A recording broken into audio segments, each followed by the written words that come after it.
నమస్తే, welcome to 3TV. ఇప్పుడు మీ ఇంట్లో మీ పిల్లలు సమ్మర్ కదా, ఇది ఏదైనా హాలిడే పోదాం, టూర్కు పోదాం అన్నారనుకోండి. దానికో 2 లక్షల రూపాయలు ఖర్చు అవుతుంది అనుకోండి. మీరేం చేస్తారు? ఎవరైనా తల్లిదండ్రులు ఏం చేస్తారు? ఒకటి, మనం ఈ ఖర్చు పెట్టగలుగుతామా? సరే, హాలిడేకి పోవడం సమ్మర్లో కులు మనాలియో లేతే కూర్గో కేరళనో పోవడం, పిల్లల్ని తీసుకొని పోవడం మంచిదే, మానసిక ఉల్లాసం ఉంటుంది, పిల్లలకి మంచిదే. అయితే పోగలమా లేదా అనేది కదా చూస్తాం. టూర్కు పోవడం తప్పు కాదు, కానీ ఇప్పుడు ఆ 2 లక్షల రూపాయలు మన దగ్గర ఉన్నాయా లేదా? ఉన్న పైసలు ఏ ప్రాధాన్యాలకు దేనికోసం ఖర్చు పెట్టాలనేది ఒక కుటుంబ పెద్దలుగా ఆలోచిస్తాం కదా. డబ్బులే లేవు అంటూ టూర్కు పోవడం అయితే మనం చేయం కదా. కానీ ఈరోజు ఈ రాష్ట్రాన్ని పాలిస్తున్న తండ్రిలాగా ఉండవలసిన రేవంత్ రెడ్డి గారు ఏం చేస్తున్నారు? ఆయన ఒకవైపు రాష్ట్రం దివాళా తీసింది, అప్పులు బుడతలేవు. మొన్న ఉద్యోగులతో అన్నాడు, అనా పైసా అప్పు బుడతలేదు, నన్ను కోసినా ఎక్కువ ఆదాయం రాదు, ఇక నాతో అయితే కాదు, మీ చేతులు పెడితే మీరే పరిపాలించుకోండి. ఇక ఆయనకు అలవాటు కదా, గత ప్రభుత్వము కేసీఆర్ చేసిన అప్పులు పెట్టిన బాకీల వల్లనే ఈ దుస్థితి అనేది ఆయన పాత పాటనే వాడుతున్నాడు, ప్రతి సందర్భంలో అదే వాడుతున్నాడు. కానీ మీరు ఈరోజు ఈ రాష్ట్రానికి ముఖ్యమంత్రి, మీరు చేస్తున్న ఆరోపణలే నిజమైనప్పటికీ ఒకవేళ ఫర్ ఆర్గ్యుమెంట్ సేక్ దాన్ని ఎట్లా చక్కదిద్దాలని మీరు ఆలోచించాలి. కానీ మీరు గత ప్రభుత్వం మీద నిందేస్తూ కూర్చుంటే సరిపోదు. అది ప్రజలు ఎవరు హర్షించారు. కాంగ్రెస్కి ఓటేసిన వాళ్ళు కూడా ఈరోజు మీరు ఊళ్ళలో పోతే అర్థమవుతున్నది, మీ ఎమ్మెల్యేలని చొక్కాలు పట్టుకుని ఆపుతూ నిలదీస్తూ ఉన్నారు. ఎందుకు మాకు రైతు బంధు వస్తలేదు? కేసీఆర్ వచ్చినప్పుడు ఎందుకు వచ్చింది, ఇప్పుడు ఎందుకు వస్తలేదు? మేము మొన్న ఒక ఊరికి పోయినాం, మూలమల్ల అని, ఆత్మకూరు మండలం, వనపర్తి జిల్లా. ఆడ ఆ ఊర్లో, మూలమల్ల ఊర్లో 354 మంది రైతులకు రుణమాఫీ చేసినట్టుగా లిస్ట్ పెట్టారు. ఆ ఊళ్ళో మొత్తం 500 మందికి ఎక్కువనే పైగా రైతులు ఉంటారు. ఒకటి, మీరు చేసింది తెలివి లేని పని, హృదయం లేని పని. రైతు బంధు అర్హత అందరికీ ఇయ్యలే, పైగా సిగ్గు లేకుండా గోడ మీద పెట్టుకున్నారు. సో రైతు బంధు లేదు, రుణమాఫీ లేదు, 500 బోనస్ లేదు, కరెంటు లేదు, నీళ్లు లేవు. హైదరాబాద్లో పొద్దున ఎవరో చెప్తా ఉన్నారు, ఆడెవడో అల్వాల్ దగ్గర తూముకుంట నుంచి రాత్రంతా కరెంట్ లేదంట. అడిగితే కరెంట్ ఆఫీస్కి ఫోన్ చేస్తే బూతులు తిడుతూ ఉన్నారు. సో ఇట్లాంటి పరిస్థితి ఉంది. కేసీఆర్ ఉన్నప్పుడు ఎందుకు లేదు ఇట్లా? ఎందుకు రైతు బంధు అందరికీ అందింది? ఎందుకు కేసీఆర్ కిట్టు, కళ్యాణ లక్ష్మి, షాదీ ముబారక్ అందరికీ అందినాయి? ఇప్పుడు ఎందుకు అయితలేవు? ఇప్పుడేం ప్రాబ్లం? అప్పుడెట్లు ఇచ్చిరు, ఇప్పుడు ఎట్లు ఇవ్వలేదు? సో మీకు చేతగాక గత ప్రభుత్వాన్ని తిట్టడం ఒకటైతే, మీరు ఇప్పుడు ఏం చేస్తలేరు. సో అప్పు పుడతలేదు, ఉద్యోగులు మీరే అనుకోండి, పోనీ మీరు చెప్పండి ఏం చేద్దాం, ఏ సంక్షేమ పథకాలు ఆపుదాం? ఇదే పెద్ద ఇస్తున్నట్టు సంక్షేమ పథకాలు అన్నీ ఆపేసిండు, ఇంకా కొత్తగా ఏం ఆపుదామని అడుగుతున్నాడు. ఒక్క పథకం ఎక్సెప్ట్ ఫ్రీ బస్సు మీరు ఇచ్చినవి ఏమి మీరు చేయలేదు. ఫ్రీ బస్సు వల్ల జీడిపి పెరుగుతుందని మేధావులతో మాట్లాడిచ్చారు. ఏం పెరగలే జీడిపి పెరిగితే ఈరోజు ఆర్టీసీ కార్మికులు ఎందుకు వాళ్ళు సమ్మెబాట పడుతున్నారు? ఎందుకు ఈరోజు ప్రభుత్వ ఉద్యోగులు వాళ్ళ జేఏసీలు ప్రెస్ మీట్ పెట్టి మిమ్మల్ని నిలదీస్తున్నారు? ప్రభుత్వ ఉద్యోగుల్ని మీరు చులకన చేస్తున్నారు, చేయకండి అని వాళ్ళు ఈరోజు అడుగుతున్నారు. మిమ్మ బకాయిలు ఇమ్మన్నాం కానీ మేమేం బెంచ్మన్లే, మీరు మా మీద అనవసరంగా దుష్ప్రచారం చేస్తున్నారు రేవంత్ రెడ్డి గారు అని వాళ్ళు చెప్తున్నారు. మీకు అందరి మీద నిందలేయడం, దుష్ప్రచారాలు చేయడం అలవాటు అయిపోయింది రేవంత్ రెడ్డి గారు. సో కాబట్టి మీరు ఆర్థిక పరిస్థితి బాగాలేదు, సర్కారు నడపాలంటే ప్రతి నెల 22,000 కోట్లు కావాలి, తెలియదా నీకు? తెలుసుకోవాలి కదా, హామీలు ఇచ్చే ముందు తెలుసుకోవాలి కదా. మనం ఇన్ని హామీలు ఇచ్చినాం, 420 హామీలు ఇచ్చినాం. 420 అనేది ఒక మోసపూరితమైనది. 420 అనేది ఇన్ని హామీలు ఇచ్చినాం, చేయలేమని తెలియదు మీకు? ఈరోజు ఆ సిచ్యువేషన్ తీసుకొచ్చింది మీరు కదా. తెలంగాణ వాళ్లను బ్యాంకర్లు దొంగలను చూసినట్టు చూస్తున్నారు, అంతే కదా. ఈరోజు దొంగ పాలిస్తున్నాడు కదా, మీ చరిత్ర అంతా అంతే కదా. 50 లక్షల రూపాయలు ఇచ్చి టీవీలకు దొరికిపోయిన దొంగ కదా మీరు. ఈరోజు మీ మాటల మీద మీకే కాన్ఫిడెన్స్ లేదు కదా. ఈ రాష్ట్ర ముఖ్యమంత్రి ఎవరో మీ మంత్రులకు గుర్తుండడం లేదా, మొన్నటిదాకా అనుకునే వాళ్ళు ఇప్పుడు మీకు కూడా గుర్తులేదు కదా. ముఖ్యమంత్రి ఉత్తమ్ కుమార్ రెడ్డి గారు అని కదా మీరు అన్నారు నిన్న.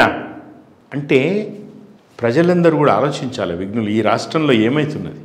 ఎందుకు రేవంత్ రెడ్డి గారు ఇంతటి అరాచకానికి తెరలేపుతున్నారు?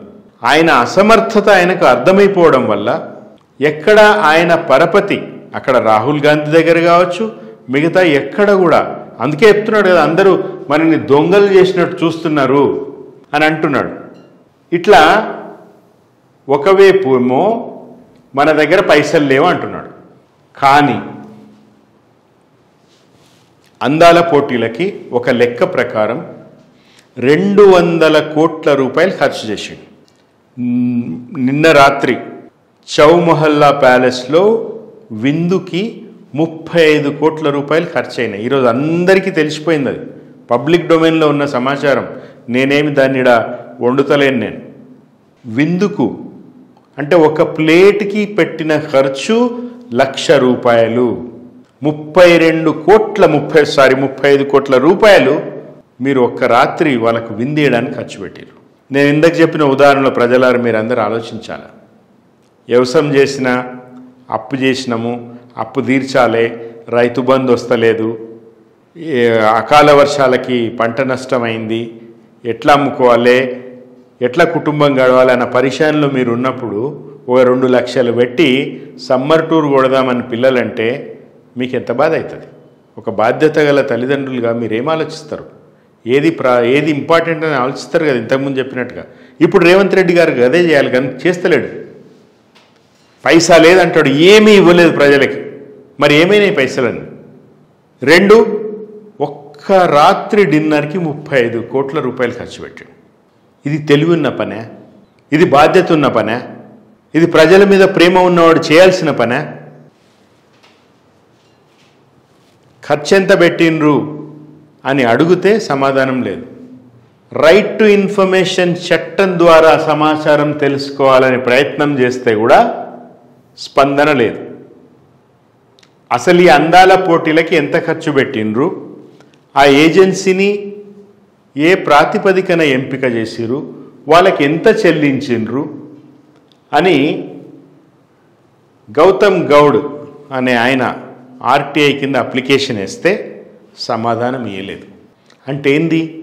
సమాధానం చెప్పే పరిస్థితిలో మీరు లేరు. మీరు పెడుతున్న ఖర్చు అందాల పోటీలకు ఇంత అని మీరు చెప్పే పరిస్థితిలో మీరు లేకపోవడం, ప్రజల్ని మోసం చేయడం, అబద్ధాలు చెప్పడం మీరు చేస్తూ ఉన్నారు. అది అయిందా? తర్వాత ఈరోజు కొత్త వివాదం మళ్ళా ఈ అందాల పోటీల్లో పాల్గొనే కంటెస్టెంట్స్, నేను ఈ సుందరీమణులు, భామలు అనే భాష నేను వాడను. అందాల పోటీల్లో పాల్గొనే కంటెస్టెంట్స్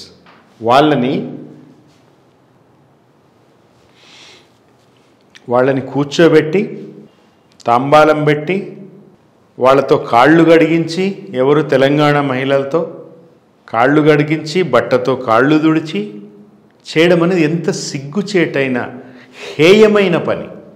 అసలు తెలంగాణ అంటేనే ఆత్మగౌరవం. తెలంగాణ అంటేనే మనకు ఒక చాకలి ఐలమ్మ దగ్గర నుంచి అందరూ గుర్తొస్తారు. తెలంగాణ ఉద్యమము, తెలంగాణ సాధన, దీనికి పునాది ఆత్మగౌరవం. ఈరోజు ఆత్మగౌరవాన్ని తాకట్టు పెట్టి, మహిళల గౌరవాన్ని తాకట్టు పెట్టి ఈరోజు ఇంతటి అరాచకానికి మీరు పాల్పడుతూ ఉన్నారు. మళ్ళీ దాన్ని కవర్ చేసుకోనికే మంత్రులు ఇష్టం వచ్చిన మాట మాట్లాడుతున్నారు. కానీ మీరు ఒకటి గుర్తుపెట్టుకోండి, ఈరోజు సోషల్ మీడియా చాలా చాలా చాలా మీరు ఊహించలేనంత వేగంగా, ప్రతిభావంతంగా సోషల్ మీడియా తన పాత్ర నిర్వహిస్తూ ఉన్నది.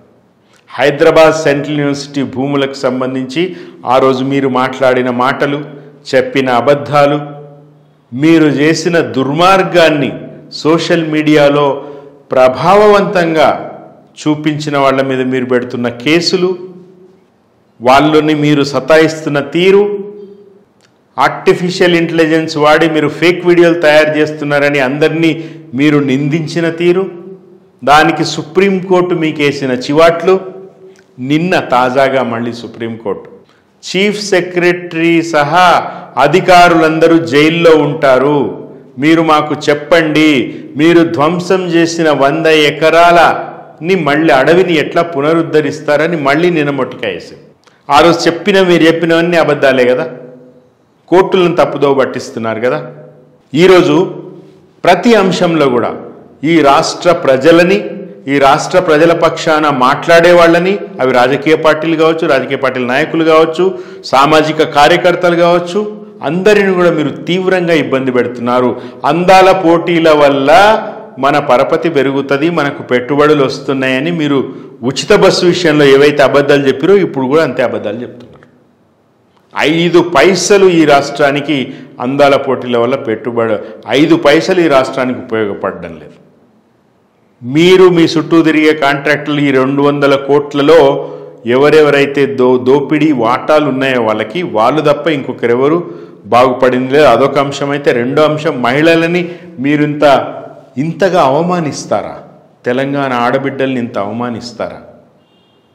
ఖచ్చితంగా ఇది రాబోయే రోజుల్లో మీకు తిప్పి కొడుతుంది. బ్యాక్ ఫైర్ అంటారు కదా, తిప్పి కొడుతుంది. మీ పతనం స్టార్ట్ అయింది.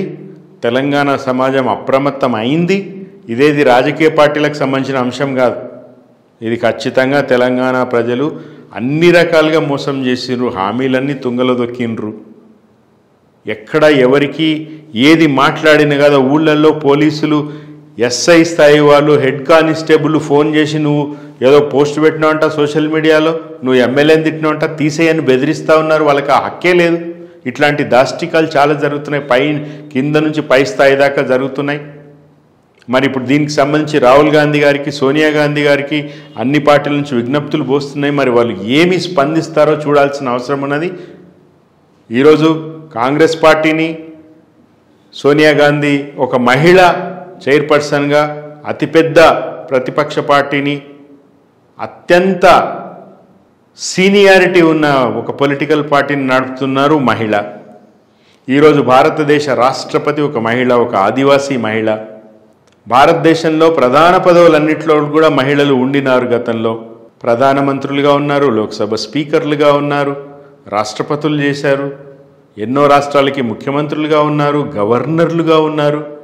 మహిళల గురించి చాలా గొప్పగా చెప్పుకుంటాయి బీజేపీ, కాంగ్రెస్ పార్టీ. మరి ఇప్పుడు ఎందుకో మాట్లాడతలేదు, కాంగ్రెస్ పార్టీ మాట్లాడతలేదు ఎందుకు? కాంగ్రెస్ పార్టీలో మహిళలకు పెద్దపీట వేస్తామనే నాయకులు ఎందుకు మాట్లాడతలేరు? బీజేపీ పార్టీ ఏం చేస్తున్నది? బీజేపీ పార్టీ చాలా గొప్పలు చెప్పుకుంటుంది పొద్దున్న లేస్తే మహిళల గురించి. ఎందుకు మాట్లాడలేదు బీజేపీ పార్టీ? రేవంత్ రెడ్డి యొక్క అరాచకాలలో మీ భాగస్వామ్యం లేకపోతే మీరు ఎందుకు మౌనంగా ఉంటారు? సో కాబట్టి ఈ 2 జాతీయ పార్టీలు అనుక్షణం తెలంగాణ ప్రజలను మోసం చేస్తూ ఉన్నాయి. దీని పట్ల అప్రమత్తంగా ఉండాలి. అది మహిళల ఆత్మగౌరవంకి సంబంధించిన అంశం కావచ్చు, మొత్తంగా తెలంగాణ ప్రజల జీవితాలని ఈరోజు కింద మీద చేస్తున్న వైనం కావచ్చు. అందరూ కూడా ఆలోచించాలి. ఎక్కడికక్కడ మనం కర్రు కాల్చి వాత పెడితే తప్ప కొంచెమైనా చలనం రాని ఒక అచ్చుబోసిన ఆంబోతు లాంటి ఈ రాష్ట్ర ముఖ్యమంత్రికి ఖచ్చితంగా మనం బుద్ధి చెప్పాల్సిన అవసరం ఉంది. Thank you. జై తెలంగాణ.